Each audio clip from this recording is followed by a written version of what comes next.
میرے بھائیوں اور بزرگوں، ہم سب کے لیے اس روئے زمین پر، اس دنیا میں جو سب سے زیادہ قیمتی سرمایہ ہے، دولت ہے، وہ ایمان کی ہے۔ ایمان سے بڑھ کر کوئی نعمت و دولت کسی انسان کے لیے کوئی دوسری نہیں ہو سکتی۔ اللہ نے محض اپنے فضل و کرم سے بغیر کسی مطالبے کے ہمیں اس نعمت سے سرفراز فرمایا ہے، مالا مال فرمایا ہے۔ ہم سب کی یہ ذمہ داری ہے کہ پوری زندگی نعمت ایمان کی اور دولت اسلام کی حفاظت کرنے والے ہوں اور قدردانی کے ساتھ زندگی گزارنے والے۔ اپنے ایمان کے تحفظ کی فکر بھی ہمارے دل میں ہونی چاہیے، اور اپنے گھر میں رہنے والے بچوں اور آنے والی نسلوں کے ایمان کے تحفظ کی فکر بھی ہمارے دل کے اندر ہونی چاہیے۔ ہمارے بڑوں نے، بزرگوں نے، آباء و اجداد نے ہمارے ایمان کے تحفظ کی فکر کی، ہمیں قرآن پڑھایا، مدارس و مکاتب قائم کیے، دینی تعلیم کا ماحول عام کیا، تو ہم اور آپ ایمان کے ساتھ زندہ ہیں۔ آج ہمیں اپنے بچوں کے لیے اور آنے والی نسلوں کے لیے وہی کام کرنا ہے جو ہمارے بڑے اور بزرگ ہمارے لیے کر کے اس دنیا سے رخصت ہو گئے۔ ہم نے اگر آج ایمانی ماحول آنے والی نسلوں کے لیے تیار نہ کیا تو یاد رکھیے، نہ آنے والا زمانہ ہمیں معاف کرے گا اور نہ آنے والی نسلیں ہمیں معاف کرے گا۔ ہمیں خود بھی نعمت ایمان کا تحفظ کرنا ہے اور اپنی نسلوں کو بھی اس انداز میں تیار کرنا ہے کہ وہ ایمان کی حفاظت کے لیے ہر طرح کی قربانی پیش کرنے کے واسطے تیار ہے۔ اور یاد رکھیے،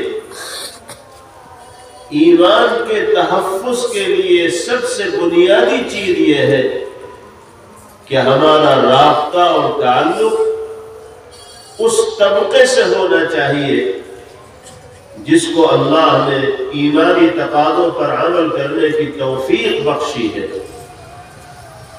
جو اللہ والوں کا طبقہ ہے، جو دیندار لوگوں کی جماعت ہے، جن کو اللہ نے قرآن و حدیث کا فہم عطا فرمایا ہے، سمجھ عطا فرمائی ہے، جو دین کی روشنی عالم کے اندر پھیلاتے ہیں اور دنیا کو اللہ کے دین کی طرف بلانے کا کام کرتے ہیں۔ ایسے دیندار لوگوں سے، ایمانی تقاضوں پر عمل کرنے والے نیک افراد سے، اللہ والوں سے، اہل مدارس سے اگر ہمارا اور آپ کا رابطہ اور تعلق ہوگا تو اللہ ہمیں بھی اپنے ایمان کے تحفظ کی توفیق عطا فرمائیں گے اور ہم اپنی نسلوں کے لیے بھی ایمان کے تحفظ کا فریضہ انجام دینے میں کامیاب ہو۔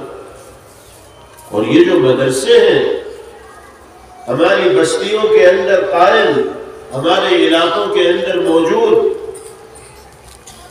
یہ قرآنی اور نبوی علوم کے سرچشمے ہیں۔ دینی علوم کے لیے اللہ نے ان مدارس کو مراکز کی حیثیت عطا فرمائی ہے۔ علم کی جس شمع کو پیغمبر علیہ السلام نے مکہ المکرمہ اور مدینہ المنورہ میں روشن کیا تھا،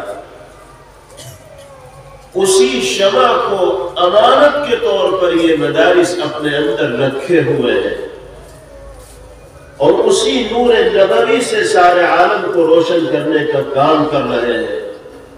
ہمارے اور آپ کے لیے دینی اور ایمانی اعتبار سے ان مدارس و مکاتب کی حیثیت پاور ہاؤس کی ہے۔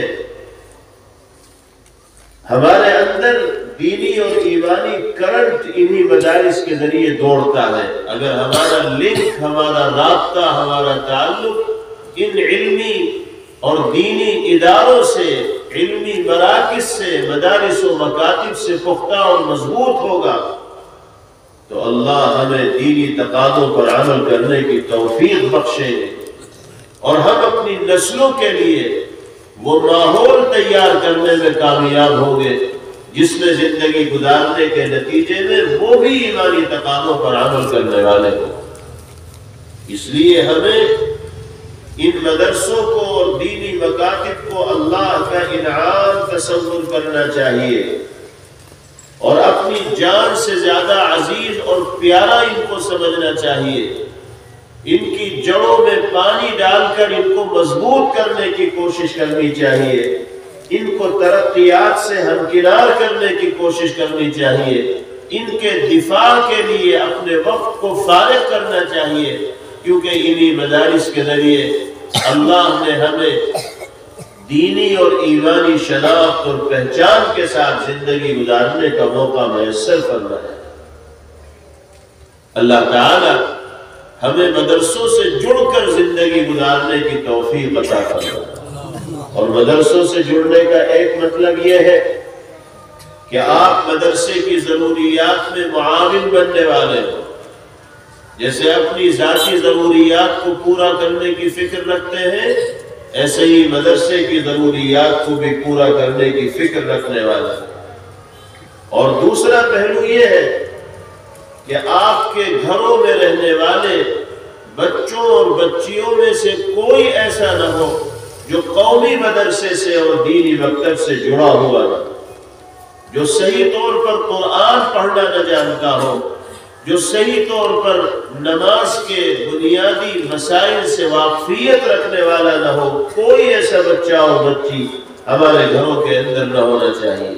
اور یہ دینی علم، قرآن کی تعلیم، دین کے بنیادی عقائد و مسائل سے واقفیت اسی وقت ممکن ہے جب ہم اپنے بچوں کو مدرسوں میں پڑھنے کے لیے بھیجتے ہوں، مکاتب میں پڑھنے کے لیے بھیجتے ہوں۔ اگر بچے اسکول بھی جا رہے ہیں تو بھی کم سے کم 1 گھنٹہ بچوں کو دینی ماحول میں پڑھنے کا دینا ہی ہوگا، ورنہ ہم اپنے بچوں کے لیے ایمان کے تحفظ کی ضمانت اور گارنٹی نہیں دے سکتے۔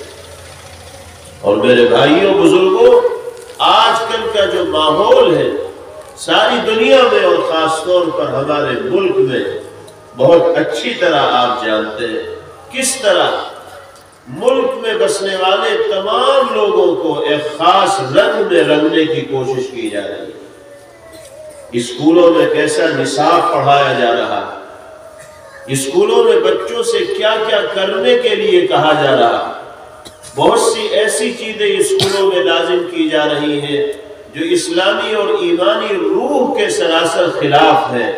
مسلمان بچے ان اسکولوں میں تعلیم حاصل کر رہے ہیں، اگر وہ مکتب کی تعلیم حاصل نہیں کریں گے، کسی مولانا اور امام صاحب کے پاس نہیں آئیں گے، تو بتائیے ان بچوں کی ذہنیت کیا بنے گی، ان کی مینٹلٹی کیا بنے گی، ان کی سوچ کیا ہوگی۔ ہمارے گھر سے خدا نخواستہ وہ نسل تیار ہونے لگے گی جو مغرب کی غلامی کر رہی ہو، جو دشمنان اسلام کی اتباع اور پیروی کر رہی ہوگی، جو اس ذہنیت کو، اس سوچ اور فکر کو رکھنے والی ہوگی جس ذہنیت کی اجازت نہ قرآن دیتا ہے اور نہ اللہ کے رسول صلی اللہ علیہ وسلم دیتے ہیں۔ اگر ہم نے بچوں کی نگرانی نہ کی، ان کی تربیت نہ کی، ان کو دینی ماحول عطا نہ کیا تو یہ بچے ہمارے ہاتھ سے نکل جائیں گے۔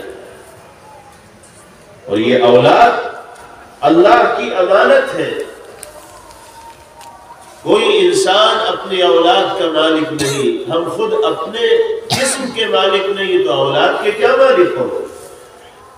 اللہ نے تحفے کے طور پر بطور امانت اولاد ہمیں عطا کی ہے۔ اللہ کی مرضی کے مطابق اولاد کی پرورش کریں گے تو امین کہلائیں گے، اور اگر اللہ کی مرضی کے خلاف پرورش ہوگی تو امانت میں خیانت کرنے والا۔ اس لیے ہر مسلمان بھائی کو اس بات کو یقینی بنا لینا چاہیے کہ اس کے گھر میں رہنے والا کوئی بچہ ایسا نہ رہ جائے جو قرآن پڑھنا نہ جانتا ہو، نماز پڑھنا نہ جانتا ہو، اللہ کے حبیب کی محبت اس کے دل کے اندر نہ ہو، دین کی عظمت اس کے دل کے اندر نہ ہو۔ اس کو یقینی بنانا ہوگا، اور یہ چیزیں ہمیں اسی وقت حاصل ہوں گی جب ہمارا رشتہ اور تعلق مدرسوں سے مضبوط ہو۔ آج کل خاص طور پر ہمارے ملک میں مدارس پر شکنجہ کسا جا رہا ہے۔ مدارس کے لیے آزادی کے ساتھ کام کرنا مشکل ہو رہا ہے۔ طرح طرح کی رکاوٹیں حکومتوں کی طرف سے اور مختلف اسباب و وسائل کو استعمال کر کے اس راہ میں کھڑی کی جا رہی ہے۔ مقصد یہ ہے کہ مسلمان علمی مراکز سے دور ہو جائیں اور دینی علوم کے یہ ادارے بند ہو جائیں حالات کا شکار ہو کر، کیونکہ دشمن بھی جانتا ہے کہ جب تک مدرسے اس قوم میں زندہ رہیں گے ان کے دین و ایمان کا اور ضمیر کا سودا نہیں کیا جا سکتا۔ ان کو دینی اعتبار سے اگر مردہ بنانا ہے تو مدرسوں سے ان کا رشتہ ختم کرنا ہوگا اور مدارس کی تحریک کو کمزور کرنا ہوگا۔ اس لیے نشانہ بنایا جا رہا ہے مدارس۔ ہمیں دشمنوں کی سازشوں کو سمجھنا چاہیے اور مدارس کے تحفظ کے لیے جان کی قربانی پیش کرنی پڑے تو جان کی بازی بھی لگا دینی چاہیے، مال کی قربانی پیش کرنی پڑے تو مال کی بازی بھی لگا دینی چاہیے۔ ہمیں تو اپنے گھر گھر میں مدرسہ قائم کرنا ہے۔ یہ عہد کر لے کہ ہر مسلم گھر کے اندر مدرسہ ہوگا۔ مدرسے کا مطلب کیا ہے؟ ابا بچوں کو قرآن پاک بیٹھ کر پڑھائیں، یہ مدرسہ قائم ہو گیا۔ دین کے بنیادی عقائد و مسائل گھر کے اندر بتائے جائیں گے بچوں کو، مدرسہ قائم ہو گیا۔ گھر گھر میں مدرسہ قائم ہو تاکہ دین و ایمان کی عظمت و اہمیت ہر مسلمان کے دل کے اندر پیدا ہو۔ ایمان سے زیادہ قیمتی شے ہمارے اور آپ کے لیے کوئی نہیں، اور اس کی حفاظت کا طریقہ یہی ہے کہ جو علوم کے ادارے ہیں اور مراکز ہیں ان سے ہمارا رابطہ اور تعلق مضبوط ہو۔ اللہ پاک اس مدرسے کو ہر طرح کے استحکام سے اور تقویت سے مالا مال فرمائے۔ اس طرح کے دوسرے قومی مدارس اور دینی مکاتب کو اللہ تعالیٰ ترقیات سے نوازے اور ہر طرح کے شرور و فتن سے محفوظ کرے۔